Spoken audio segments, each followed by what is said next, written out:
Oh, kwento mo nga yung ano kung paano nakita sa airport. O, Tapos, di ba, dun sa airport na. Ah. Siyempre, dun sa screen, nakita ko na napalabas na siya ng exit A. Ah. O, di binidyo ko ng ganyan. Ah. Tapos ganyan, dun, napalakad-lakad siyang ganyan, tapos nakabisyo. Tapos biglang humarap siya sa akin, napatigil na. Tapos bigla siyang tumakbo. Tapos tumakbo din ako, dinagyakapan kami, kinis niya ako.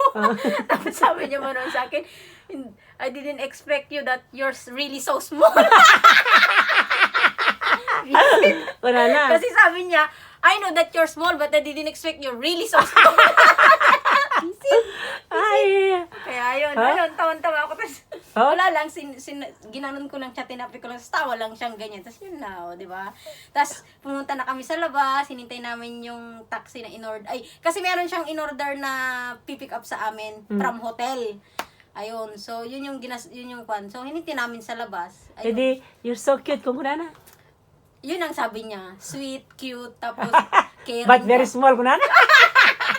Shit. Ay, At least nako. nag-enjoy kaming dalawa, di ba? Sa bagay, bunsak na rin